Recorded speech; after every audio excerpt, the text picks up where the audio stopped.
నజరేతు పట్టణమందు ఒక ఇంటిలో మరియా ఇంట్లో పని చేసుకుని అన్నీ శుభ్రంగా సర్ది తన ప్రార్థన స్థలమందు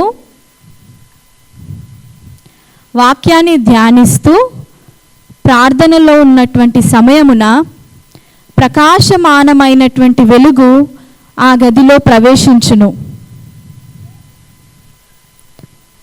దేవుని చేత పంపబడిన దూత మరియా యొద్దకు వచ్చి నిల్చును. ఆ దూత మరియతో, దయాప్రాప్తురాలా, నీకు శుభము, ప్రభువు నీకు తోడై ఉన్నాడు. ఈ శుభవచనం ఏమిటో సెలవిమ్ము, ప్రభువు దాసురాలిని ఆలకించుచుంటిని. మరియా, భయపడకుము, నీవు దేవుని వలన కృప పొందిన దానవు. ఇదిగో, నీవు గర్భము ధరించి కుమారుని కని ఆయనకు యేసు అని పేరు పెట్టుదువు. ఆయన గొప్పవాడై సర్వోన్నతుని కుమారుడనబడును. తండ్రి అయిన దావీదు సింహాసనము ఆయనకిచ్చును. ఇది ఎలా సంభవము? నేను ప్రధానము మాత్రమే చేయబడిన దానను. నాకు ఇట్లా జరుగుట సాధ్యమా? పరిశుద్ధాత్మ నీ మీదికి వచ్చును, సర్వోన్నతుని శక్తి నిన్ను కమ్ముకొనును. గనుక పుట్టబో శిశువు పరిశుద్ధుడై దేవుని కుమారుడు అనబడును. మరియు నీ బంధువురాలైన ఎలిజబెత్ కూడా తన వృద్ధాప్యమందు గర్భము ధరించి ఉన్నది. గొడ్రాలనబడిన ఆమెకు ఇది 6వ మాసము. కాబట్టి దేవుడు చెప్పిన ఏ మాట అయినను నిరార్థకము కానేరదు. నా ప్రాణము ప్రభువుని ఘనపరచుచున్నది. ఆయన తన దాసురాలైన దీనస్థితిని కటాక్షించెను. నా ఆత్మ నా రక్షకుడై దేవుని యందు ఆనందించెను. సర్వశక్తిమంతుడు నా ఎడల గొప్ప కార్యము చేసెను. గనుక ఇది మొదలుకొని అన్ని తరముల వారు నన్ను ధన్యురాలు అని అందురు. అక్క, అక్క, ఎలిజబెత్ అక్క, ఎక్కడున్నావు అక్క? అక్క, ఎలిజబెత్ అక్క. మరియా, చాలా సంతోషం. ఎలా ఉన్నావు? అక్క, నేను బాగున్నాను. నువ్వు బాగున్నావా? నీ ఆరోగ్యం బాగుందా? నేను చాలా బాగున్నాను. నీ స్త్రీలలో నీవు ఆశీర్వదింపబడిన దానవు, నీ గర్భఫలము ఆశీర్వదింపబడును. నా ప్రభు తల్లి నా యొద్దకు రావడం ఇది ఎలా ప్రాప్తించినది? అక్క, నా హృదయము దేవుని ఘనపరచుచున్నది. ఆయన తన దీనురాలైన నా స్థితిని కటాక్షించెను. సర్వశక్తిమంతుడు నా ఎడల గొప్ప కార్యము చేసెను.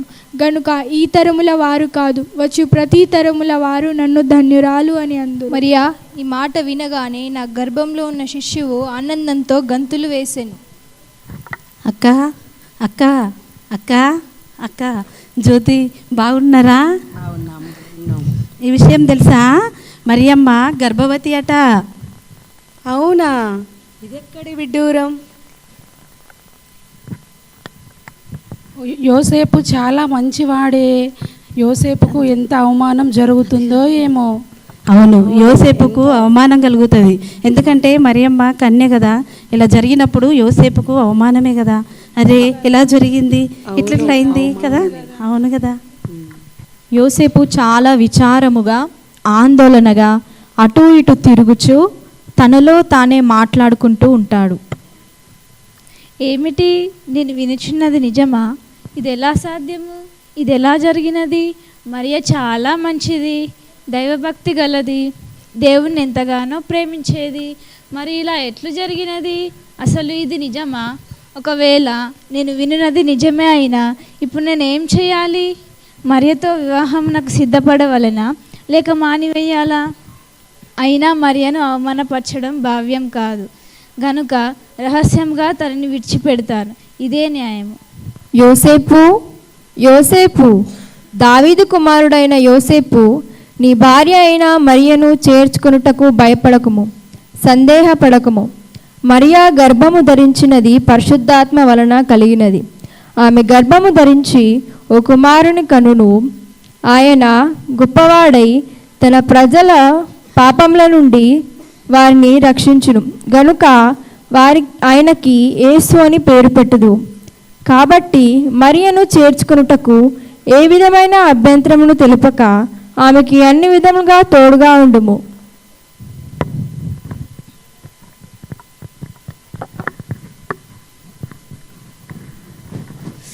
అయ్యో, నేను ఎంత పొరపాటు చేయబోయాను. ఇంత భాగ్యవంతురాలైన మరియ పట్ల నేను ఏ విధంగా ఆలోచించాను? కానీ ఆ ప్రభువు తన దూత ద్వారా నా కన్నులు తెరిపించాడు. నా హృదయ భారాన్ని తొలగించాడు. ఇక నేను ఎవ్వరి మాటలు లెక్క చేయకుండా వెళ్ళి మరియను నా ఇంటిలో చేర్చుకొని ఆ రక్షకుడైన దేవుని కుమారుని కనువరకు ఆమెకు తోడుగా ఉండేదను. రాజుగారైన కైసరజ్ఞ ఎవరు తిన స్థలంలకు వారు వెళ్ళి మీ పేర్లను ప్రజా సంఖ్యలు నమోదు చేసుకోండి. ఈ ప్రజా సంఖ్యలో వారి పేర్లు వ్రాయించుకొనుటకై అందరూ వారి వారి స్వంత పట్టణములకును గ్రామములకును బయలుదేరిరి. యోసేపు దావీదు వంశములోను గోత్రములోను పుట్టినవాడు గనుక యూదయలోని బెత్లెహేము నందుగల దావీదు పురమునకు తన భార్యతో కూడా బయలుదేరెను. ఆ సమయమున మరియా నిండు గర్భిణి, ఆమె ప్రసవ దినములు సమీపించుచుండెను. మరియా, విన్నావు కదా, రాజుగారి ఆజ్ఞను. మనం కూడా బయలుదేరి బెత్లెహేమునకు వెళ్ళుదాం. వెళ్ళి మన పేర్లను ఆ ప్రజా సంఖ్యలో వ్రాయించుకుందాం. సరే నాదా, కానీ నా పరిస్థితి, నేను నిండు గర్భిణి, నాకు ప్రసవ దినములు సమీపించుచున్నవి, నాకు చాలా భయముగా ఉన్నది. మరియా, తప్పదు కదా, భయపడకము. అంతా ఆ ప్రభు కార్యము, ఆయనే చూచుకొను. ఆ దేవుడే మనకు తోడుగా నుండును. సరే నాదా, అలాగే కానిమ్ము, అంతా ఆ ప్రభు చిత్తము. నాదా, ఇక నేను నడవలేను, నాకు చాలా అలసటగా ఉన్నది. నడువలేను నాథా, నడువలేను నాథా, నిండు గర్భిణైన నేను ఏ రీతిగానో నడచి వచ్చి తిని ఇకను నడువలేను. ఏ రీతిగానో నడచి వచ్చి తిని ఇకను నడువలేను. బేతలేము పురము, బేతలేము పురము, ఇచటికి కొద్ది మైల దూరం, క్షేమంబుగా నిన్ను చేర్చెదన చటికి భయము చెందవలదు. క్షేమంబుగా నిన్ను చేర్చెదన చటికి భయము చెందవలదు. నాదా, ఇక నేను ఒక్క అడుగైనను వేయలేను. దయచేసి మనము బస చేయుటకు స్థలం ఏమైనా దొరుకుతున్నదేమో చూడండి. సరే మరియా, నీవు ఇక్కడే కూర్చోండి, విశ్రాంతి తీసుకొనము. నేను వెళ్ళి చూచి వచ్చేది.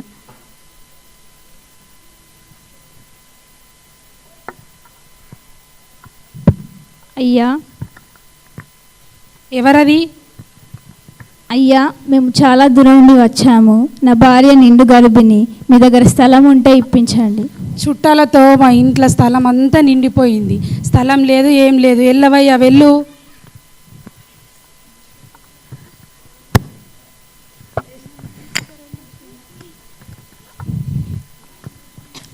అయ్యా. ఎవరు? మేము చాలా దూరం నుండి వచ్చాము. నా భార్య నిండు గర్భిణి, మీ దగ్గర స్థలం ఉంటే ఇవ్వండి. వెళ్ళండి, వెళ్ళండి. ఉదయం నుండి ఎవరో ఒకరు రావటం, స్థలం కావాలని అడగడం.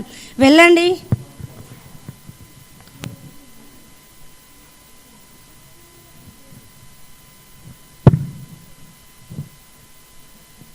అయ్యా, మేము చాలా దూరం నుండి వచ్చాము. నా భార్య ప్రసవ వేదన పడుచున్నది. దయచేసి మా ఆయన దయతలచి మాకు స్థలం ఇవ్వండి. మా వద్ద ఏమాత్రము ఖాళీ లేదు, కానీ మీ భార్య ప్రసవ వేదన పడుచున్నది అంటున్నావు. మీకు అభ్యంతరం లేనట్లయితే మా పశువుల పాకలో కొద్దిగా ఖాళీగా ఉంది, అందులో ఉండగలరేమో వెళ్ళి చూడండి. సరే అయ్యా, ధన్యవాదములు. ఆ ప్రభువు మాకు ఈ స్థలం ఇచ్చినందుకు.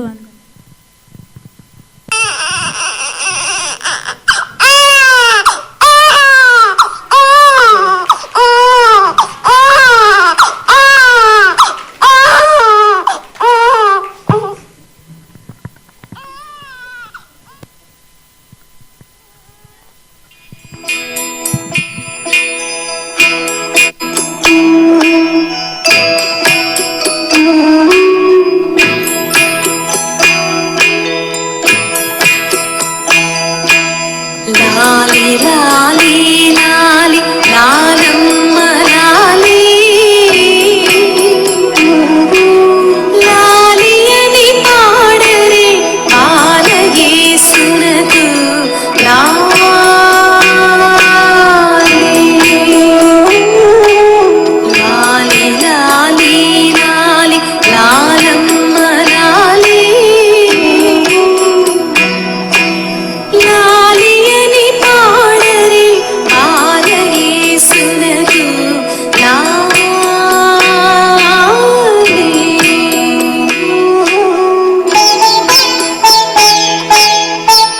గొల్లల ప్రవేశం జరుగుతుంది.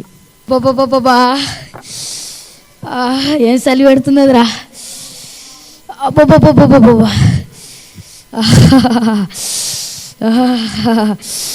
నాకు గొర్రె పిల్ల కనిపించలేదు, ఎటు పోయింది? ఎల్లిగా అడుగుదాం. ఎల్లిగా, మరి ఎలిగా పెద్దయ్య అత్తున్నా ఎప్పుడు నన్నే పిలుచుకుంటుంటావు? గొర్రె పిల్లేదురా. నేను ఇప్పుడు ఆడికెళ్ళి నచ్చినా కదా, నాకేం తెలుసు? ఎటు పోయింది మరి? అక్కుంటున్న అడిగి చూడు, కొంచెం తీసుకురా. బస్ మంట మళ్ళీగా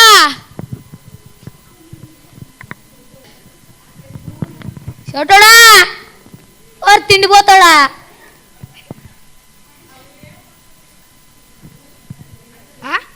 చోటోడా గొర్రె పిల్లేదురా. గొర్రె పిల్ల బువ్వాల బు. అరే గొర్రె పిల్లేదురా అంటే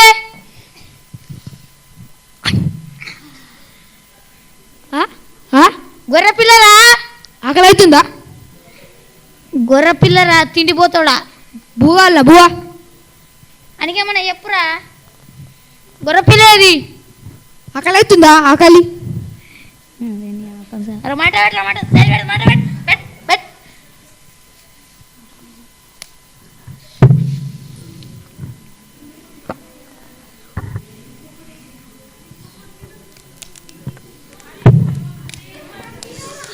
కుంటోడా ఏం చెప్పేదా? ఎప్పుడు నన్నే పిలుచుకుంటుంటావు. ముందే నాకు కాలు నొత్తుందంటే. గొర్రె పిల్లేదురా. నాకేం తెలుసు? నేను కూడా ఆడ నుంచి వచ్చిన, నాకేం తెలుసు? గొర్రె పిల్లేదురా. గొర్రె పిల్ల నాకేం తెలుసు? నేను పోయి తీసుకొస్తాను. పెద్దయ్య నేను పోయి తీసుకొస్తా. తీసుకురా. ఊరుకు అంటుకున్నది పెద్దయ్య. అయ్యో నీ గొర్రె పిల్లలు.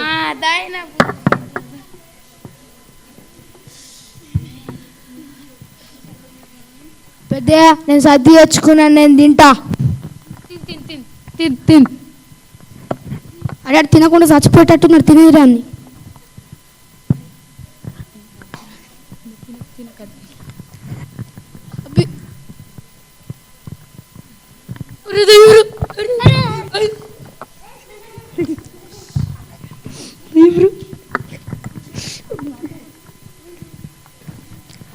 గొల్లలారా భయపడకుడి, ప్రజలందరికీ కలగబో మా సంతోషకరమైన స్వార్థమానము నేను మీకు తెలియజేయుచున్నాను. దావీదు పట్టణమందు రక్షకుడు నేడు మీకు పుట్టి ఉన్నాడు.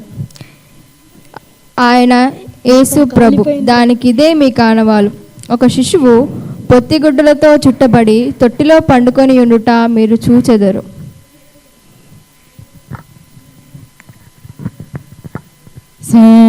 సర్వోన్నతమైన స్థలములలో సర్వేశ్వరునకు స్తోత్రము. సర్వ సమాన సజనుల సమూహము శాంతి సమాధానము. శాంతి సమాధానము. శాంతి సమాధానము.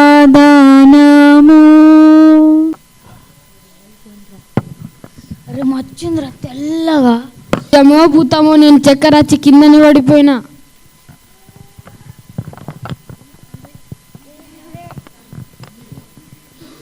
ఇదేమొచ్చిందో, ఏ భూతం వచ్చిందో. కాదు, భూత కాదు, దేవుని దూత. మన మన మన కోసం లోకరక్షకుడు జన్మించినాడట. మనం పోయి చూసేద్దాం.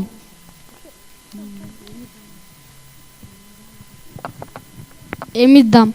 మంచి మచ్చలేని గొర్రె పిల్లనిద్దాం. సరే పెద్దయ్య.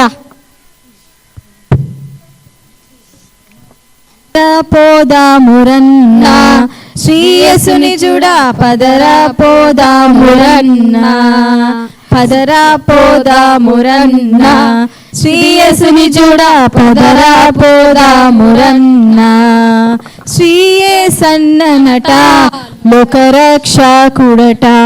శ్రీయే సన్ననట లోకరక్షకుడట. లోకులందరికయ్యో క్రీస్తుయే సన్ననట లోకులందారికయో క్రీస్తుయే సన్ననట పదరా పదరా పోదామురన్నా శ్రీయసుని చూడా పదరా పోదామురన్నా.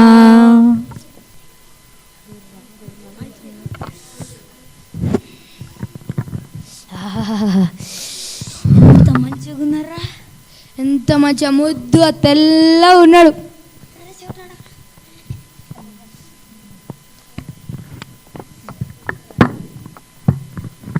ఎసై ఎసై ఈ మచ్చలేని గొర్రె పిల్లని తీసుకొని నన్ను నా ముసల్లాన్ని కాపాడేసా. ఎసై ఎసై ఈ మచ్చలేని గొర్రె పిల్ల తీసుకొని నన్ను నా భార్య పిల్లని కాపాడేసా. ఎసై ఎసై ఈ మచ్చలేని గొర్రె పిల్ల తీసుకొని నా పెళ్ళి అయ్యేటట్టు చూడేసయ్యా. ఏసయ్య ఏసయ్య మచ్చలేని గొర్రె పిల్ల తీసుకొని నన్ను నా కుంటుతనాన్ని మార్చివేసయ్యా. వెళ్ళి చూచినాము స్వామి యేసునాథుని ప్రేమ మ్రొక్కి వచ్చినాము మామలంబులలగా ప్రేమ మ్రొక్కి వచ్చినాము మామలంబులలగా. అదిగో ఆ నక్షత్రంని గమనించినారా, ఎంత ప్రకాశించుచున్నదో. చూడండి, దానివలన మీకు ఏమి తోచుచున్నది?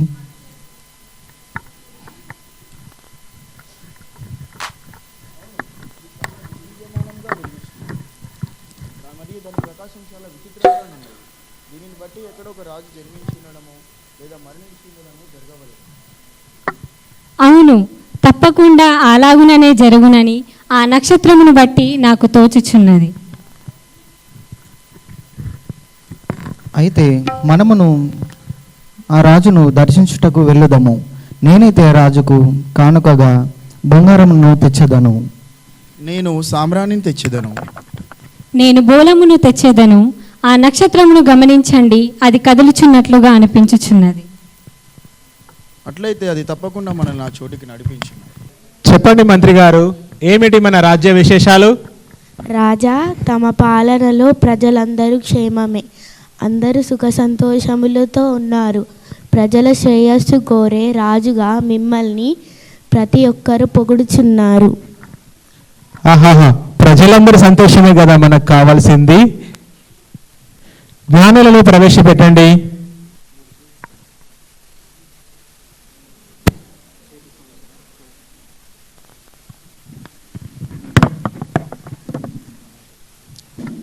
మహారాజుకు జయమగును గాక.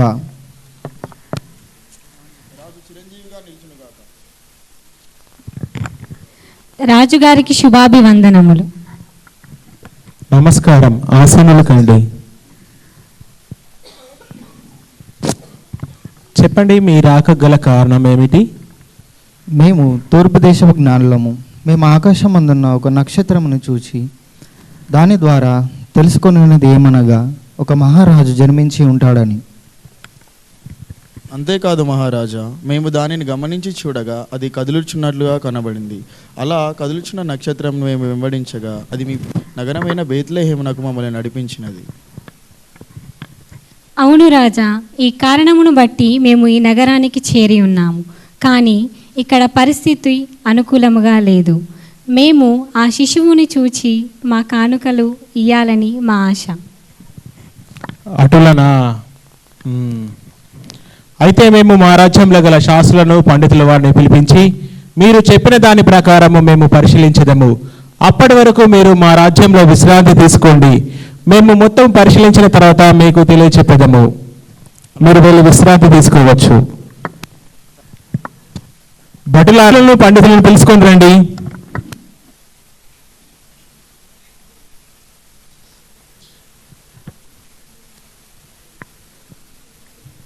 రండి శాస్త్రుల వారు, రండి, ఆసీనులు కండి.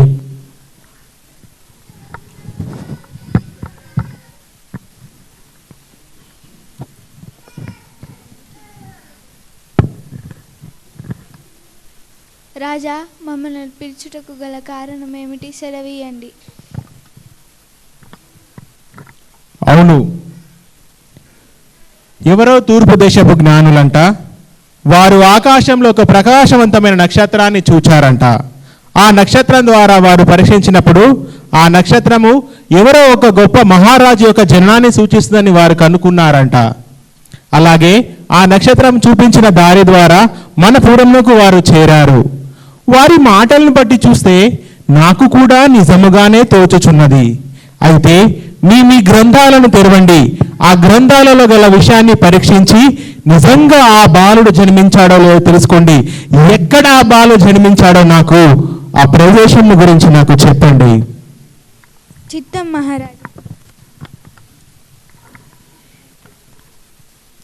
యూదాయ బెత్లహేములోనే ఏలయనగా యూదాయ దేశపు బెత్లహేమ, నీవు యూదా ప్రధానములలో ఎంత మాత్రమును అల్పమైన దానవు కావు అని పురమును గూర్చి ముందుగానే తెలియజేయబడినది రాజా. అంతేకాదు మహారాజా, ఇజ్రాయేలులను నా ప్రజలను పరిపాలించు అధిపతి నీలో నుండి వచ్చును అని ప్రవక్త ద్వారా ముందుగానే వ్రాయబడినది రాజా. సరే, మీరు ఇక వెళ్ళవచ్చు. భటులారా, జ్ఞానులు కబురు పంపి మా ఆస్థానానికి రమ్మనండి.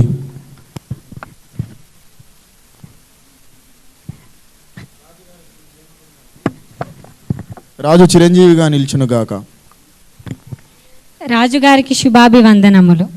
రండి, ఆసీనులు కండి. మీరు చెప్పిన దాని ప్రకారము మరియు మేము మా రాజ్యంలో గల శాస్త్రుల వారిని మరియు పండితుల వారిని చెప్పిన దాని ప్రకారము ఆ బాలుడు ఒకవేళ జన్మించితే అది బెత్లెహేము పురంలోనే అని మాకు తెలియవచ్చినది. ఒకవేళ ఆ బాలుని మీరు కనుగొన్నట్లయితే మీరు వెళ్ళి నాకు ఆ బాలుడి జాడను వర్తమానముగా తీసుకొనిరండి, నేను కూడా వచ్చి ఆ బాలుని పూజించెదను. అలాగే మహారాజా, అలాగునైతే మాకు సెలవిప్పించండి. మీరు వెళ్ళవచ్చు. రాజు చిరంజీవిగా నిల్చునుగాక. రాజుగారికి శుభాభివందనములు.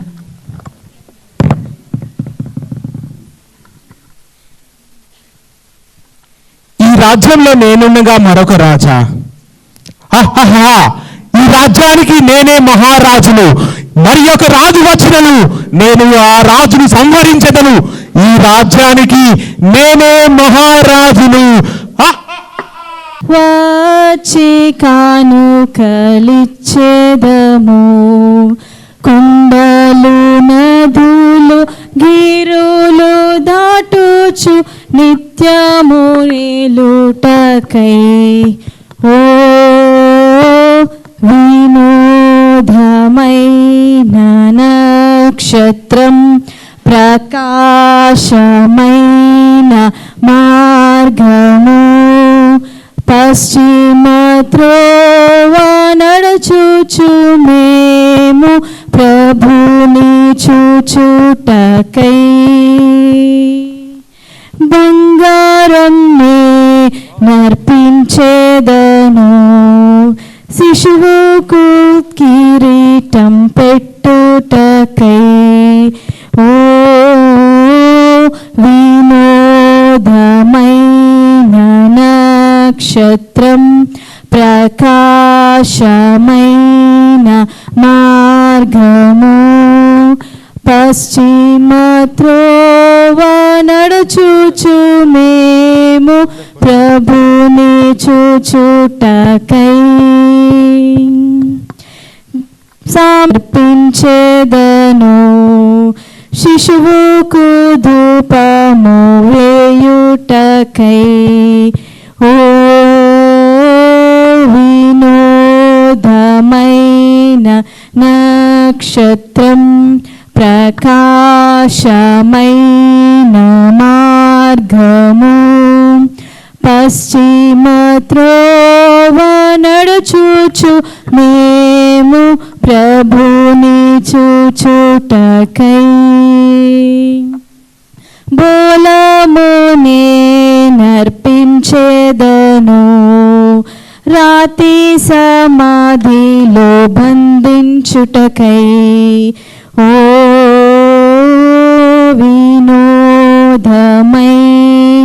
నక్షత్రం, ప్రకాశమైన మార్గము, పశ్చిమ త్రోవ నడుచుచు మేము ప్రభుని చూచుటకై. జ్ఞానులారా, చాలా రాత్రి అయింది కాబట్టి మీరు ఇక్కడే విశ్రాంతి తీసుకొని రేపు ఉదయం వెళ్ళండి.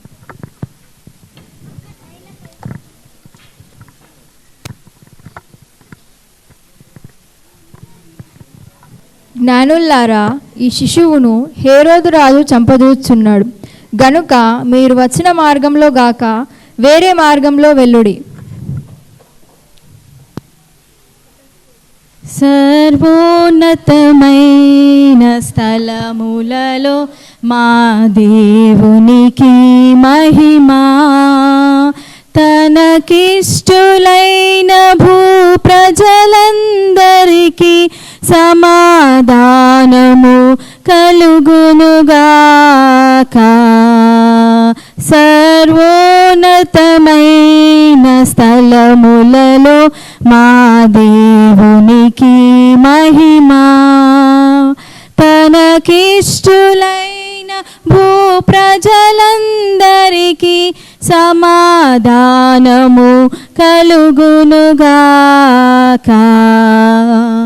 Christmas, happy happy Christmas, Christmas, merry merry Christmas, Christmas, happy happy Christmas, Christmas, merry merry Christmas.